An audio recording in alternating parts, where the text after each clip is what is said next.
De acordo com a OMS, Organização Mundial da Saúde, o que é droga? Droga é toda substância ou qualquer substância externa ao organismo que pode alterar seu funcionamento. Tanto o café, que eu acabei de beber aqui, como o tabaco, que eu não fumo, quanto a cocaína, que eu nunca vi, se enquadram nessa definição, pois todos modificam a bioquímica do cérebro, apesar de terem efeitos distintos e riscos diferentes. O que diferencia entre o remédio e o veneno, aquele famoso adágio popular, o que diferencia o remédio e o veneno é a dosagem. Drogas lícitas e ilícitas coexistem no mesmo sistema legal, mas todas elas são drogas. E sua utilidade ou perigo depende do usuário, da quantidade e da forma de uso. Historicamente, a humanidade tem utilizado drogas para fins medicinais, para fins recreativos e culturais, desde tempos remotos, sem que isso fosse necessariamente visto como um problema social. A cannabis, a maconha, por exemplo, conhecida como maconha, embora não se resuma a ela, é consumida há milhares de anos. O cânhamo, substância derivada da cannabis, por exemplo, foi usada na confecção de tecido, de cordas e cabos navais, sendo responsável pela expansão marítima do comércio ao permitir a feitura de velas resistentes para desbravar os mares mundo afora. O mesmo vegetal. E na forma medicamentosa, a cannabis foi receitada como medicamento para combater inflamações, dores e convulsões. A cannabis era um efetivo analgésico, até ser substituída pela aspirina. Antes de surgir a aspirina, em 1899, a cannabis era o analgésico utilizado. Mesmo sabendo que a planta tem efeito anestésico 30 vezes maior do que a aspirina, a cannabis foi deixada de lado. 30 vezes superior ao da aspirina. Assim como a cannabis, há registros do uso do álcool há 8.000 anos, do ópio há 6.000 anos, a coca e os alucinógenos há 3.000 anos. Desde o início da humanidade, o álcool tem sido uma constante nas diversas culturas ao redor do mundo, desempenhando múltiplos papéis. Utilizado frequentemente como catalisador de intenções sociais, especialmente em celebrações, já que reduz inibições e aumenta a sensação de euforia. Além de seu papel social, o álcool foi historicamente valorizado como uma fonte de água segura, na época que não se tinha condições de ter água potável e segura para o consumo.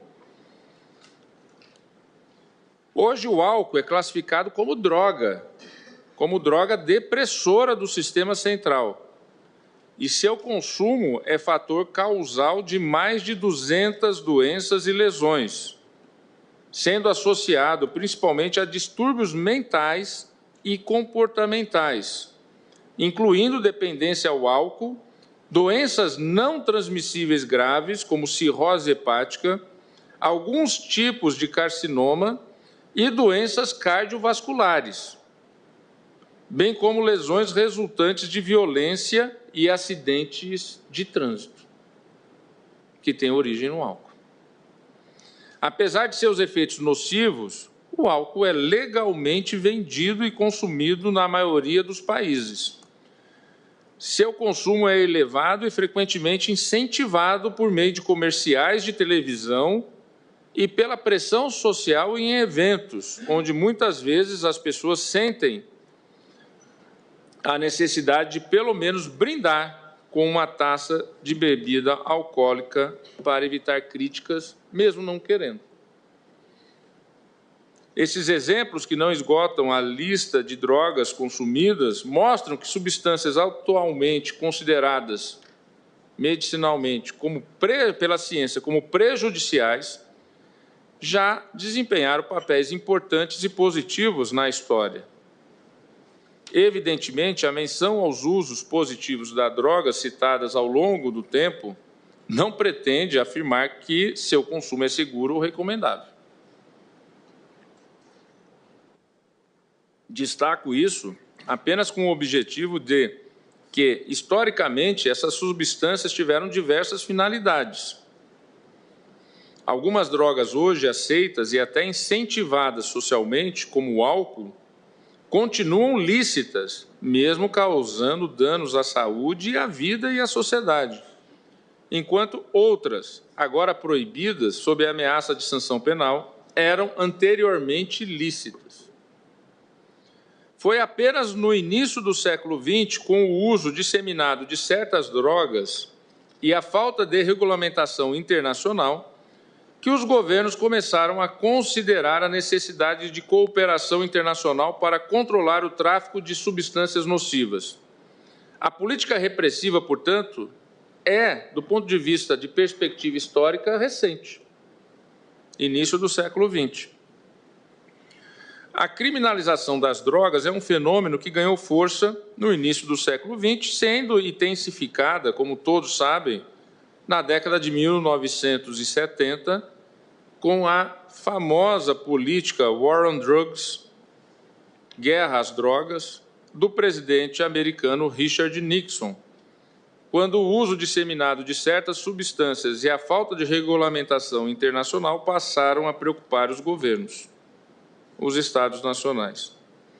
No entanto, a adoção de políticas repressivas baseou-se mais em argumentos moralistas do que em evidências científicas, como já dito aqui por vários votos proferidos e hoje mesmo relembrado nas palavras dos eminentes colegas que já se manifestaram. Basearam-se mais em argumentos moralistas do que em evidências científicas sólidas, considerando não apenas os danos causados pelas drogas, mas também as pessoas que a utilizavam. Nos Estados Unidos, a criminalização das drogas, não há dúvida nenhuma, isso há vários estudos, eu cito no meu voto, não vou ficar fazendo leitura das referências bibliográficas e dos estudos científicos e das pesquisas realizadas, são inúmeros. Nos Estados Unidos, a criminalização das drogas foi fortemente influenciada por preconceitos raciais e xenófobos. O ópio foi associado aos chineses, a maconha aos mexicanos e a cocaína aos negros, eu cito a fonte, criando um estigma que visa marginalizar esses grupos sociais. O Brasil foi o primeiro país a proibir a maconha. Também exemplifica essa tendência. A criminalização da maconha, conhecida como, abro aspas, fumo de Angola, fecho aspas, fumo de Angola, estava diretamente ligada aos escravos africanos e consolidou-se após a abolição da escravatura com o Código Penal de 1890, que criminalizava práticas culturais negras, não só do fumo de Angola, como a capoeira, como o candomblé e, vejam, senhoras e senhores, o samba. O Código Penal de 1890 criminalizava o samba. Esses exemplos mostram que a classificação das drogas como ilícitas não se baseou necessariamente nos danos causados por essas substâncias, mas também em um desejo de controlar e moralizar certos grupos sociais. A proibição das drogas, portanto, foi motivada por uma combinação de preocupações, não podemos deixar de dizer, de saúde pública, mas também com impulsos moralistas e racistas. Para reforçar a conclusão de que as razões científicas não foram primordiais na criminalização de certas substâncias, cito a observação do jurista Alberto Zacarias Toron no programa de TV no qual o especialista Claude Olivenstein foi questionado pelo renomado criminalista Arnaldo Malheiros Filho, saudoso Arnaldo Malheiros Filho, querido amigo de todos nós, sobre o critério científico que coloca a maconha na ilegalidade, enquanto o álcool e o cigarro são permitidos. A resposta de Olivenstein foi surpreendente e decepcionante. Ele afirmou que a proibição se baseia no que a sociedade democraticamente decide ser adequado e não em razões médicas. Isso evidencia que as decisões sobre a legalidade das drogas muitas vezes refletem valores sociais e culturais daquela conjuntura histórica e não necessariamente fundamentos científicos. O controle internacional começou com a Convenção de Haia de 1912 sobre o comércio do ópio, culminando em 3 tratados principais da ONU.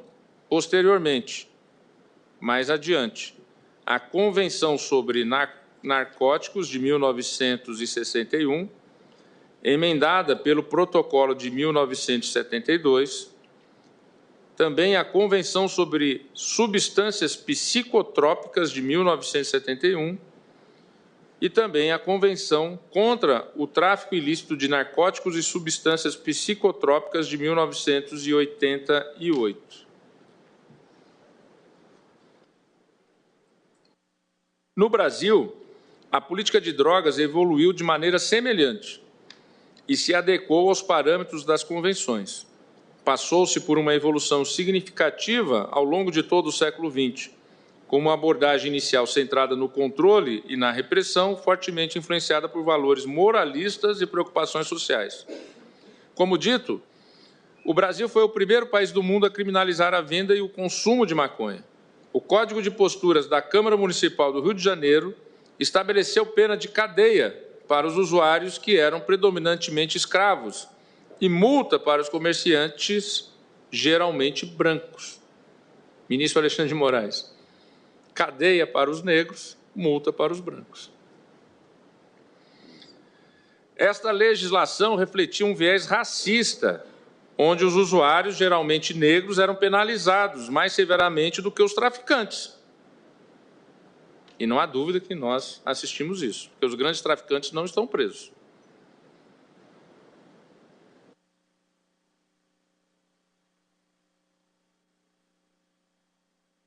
A proibição do pito de pango, outra expressão que se utilizava no século XIX, pito de pango, que era maconha, foi parte de uma série de medidas destinadas a criminalizar práticas culturais associadas à população negra, como a capoeira, o candomblé e o samba, consolidando um preconceito racial que se intensificou após a abolição da escravatura em 1888. Se intensificou. Vejam, vem a abolição da escravatura e a discriminação, ao invés de diminuir, ela aumenta na legislação. Aliás, eu sempre falo que a Lei Saraiva, que sempre é saudada, ministro Flávio Dino, como a lei que acabou com o voto censitário e transformou o voto em voto universal, ela diminuiu de 1878 para 1884 o número de eleitores brasileiros de 10% da população para 1%. Por quê? A Constituição de 1824, que agora em março completou 200 anos, que estabeleceu o voto censitário, ela permitiu o voto aos iletrados. A Lei Saraiva de 1881, já vislumbrando que estava as portas abertas para o fim da escravatura, Constituição de 1824, podem votar aqueles que são libertos e têm uma determinada renda. Em 1878, o número de eleitores do Brasil era quase 10%. Em 1884, depois da Lei Saraiva, diminuiu para 1%. Por quê? Na verdade, 0,9%. Por quê? Porque a Lei Saraiva, vislumbrando a abolição da escravatura, ela queria excluir os negros da escolha democrática dos seus representantes. E, nessa medida, o que ela fez? Libera o voto universal para todos os homens, sem esquecer que era só o voto até 1932, o Código Eleitoral, as mulheres não votavam. E o que diz a Lei Saraiva? O voto é universal para os homens, só para os homens, libertos e que sejam letrados, ou seja, sejam alfabetizados. Com isso, como nós não tivemos no Brasil a alfabetização, porque os escravos não tinham acesso à educação, nós excluímos toda a população negra de ser eleitores, inclusive grande parte da população branca, que não era letrada. São correções históricas que têm que ser feitas, porque muitas vezes você vê no livro de história que a Lei Saraiva foi uma evolução no nosso direito ao acabar com o voto censitário. Ao contrário, ela foi uma involução. E o voto do analfabeto só foi permitido após a Emenda Constitucional 26, que foi proposta em 1900, Emenda Constitucional 26, à Constituição de 1967, proposição apresentada pelo presidente José Sarney no início do seu mandato em 1985, quando ele convoca a Constituinte e as eleições para o Congresso Nacional Constituinte, e ali, ministro Flávio Dino, ele autoriza, na verdade, ele propôs, e o Congresso Nacional é que autorizou, ao aprovar a Emenda Constitucional 26, a Constituição de 67, a liberdade política e o Partido Comunista do Brasil, que estava proibido de existir desde aquela decisão do Tribunal Superior Eleitoral no passado, voltou a ser permitido a pluralidade política total, porque com a anistia a liberdade política ainda não era total. No governo Figueiredo, para a abertura das eleições de 1982 para a transição democrática, foi essa emenda que autorizou o pluralismo político e essa emenda constitucional que autorizou o voto facultativo aos analfabetos, assim como até hoje nós temos na Constituição de 88. Isso fez com que o Brasil saísse de uma população eleitora para presidente da República em 1960, a eleição de Jânio Quadros, de 20%, para a eleição de 1989, em que disputou o segundo turno Fernando Collor e Lula, e o Fernando Collor foi eleito presidente, um colégio eleitoral de 79% da população brasileira. E aqui também há de se fazer, como o ministro Gilmar Mendes, nós todos fazemos um registro à capacidade do presidente Sarney de ter sido esse presidente da transição democrática em nosso país.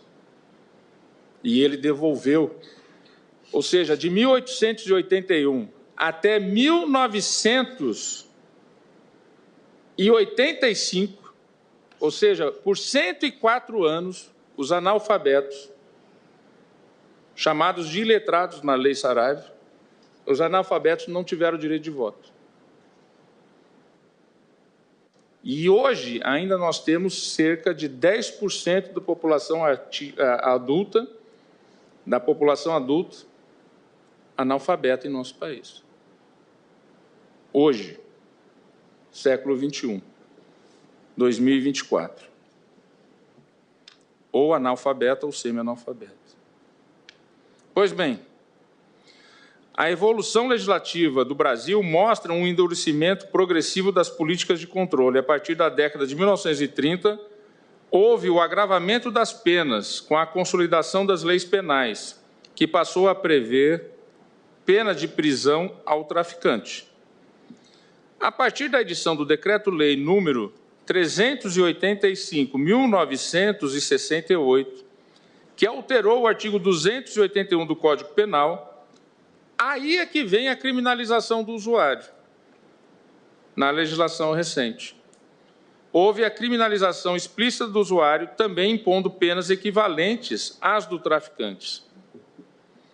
Antes do advento do Decreto-Lei 385/1968, o Supremo Tribunal Federal entendia que o porte de droga para consumo não configurava o crime do artigo 281 do Código Penal. Portanto, essa Suprema Corte, esse Supremo Tribunal Federal, ministro Fachin, já foi chamado lá atrás a decidir sobre o uso da cannabis. Repito, antes do advento do Decreto-Lei do 385/1968, o Supremo Tribunal Federal entendia que o porte de droga para consumo não configurava o crime do artigo 281 do Código Penal, com a redação que fora dada a ele pela Lei número 4.451 de 1964, porque não havia ato de comercialização. Era apenas a comercialização que era punida, e não o uso.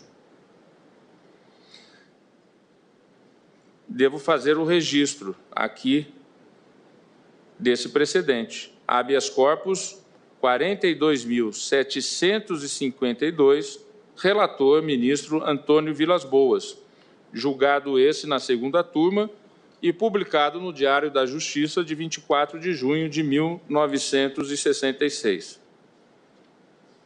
Pois bem, vem a onda repressiva, como todos nós sabemos e conhecemos, que culminou, então, na Lei número 6.368 de 1976, a predecessora da atual lei. 6368/1976, que consolidou um modelo repressivo que, apesar de ter estabelecido penas diferentes ao traficante a média era de 3 a 15 anos de reclusão e multa, e, diferentemente, o usuário, uma pena de detenção de 6 meses a 2 anos de multa, ela manteve essa lei 6368 de 76, a criminalização no âmbito do direito penal de ambas as condutas.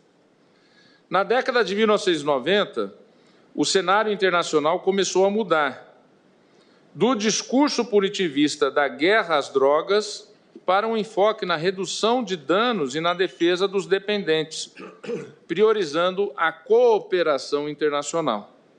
Nesse contexto, o Brasil iniciou o processo legislativo para atualizar aquela lei de 1976, a 6368, e aí registro o projeto de lei 7.134 do ano de 2002, que é exatamente aquele projeto de lei que se inicia no ano de 2002 e que culmina na Lei 11.343 de 2006, que está em vigor até hoje,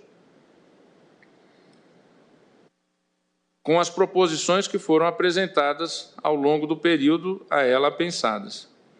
Numa primeira aproximação com a solução a ser proposta ao final, observo que o processo de elaboração da Lei 11.343 de 2006 reflete a necessidade de tratar os usuários de drogas com enfoque em saúde e recuperação em vez de mera criminalização.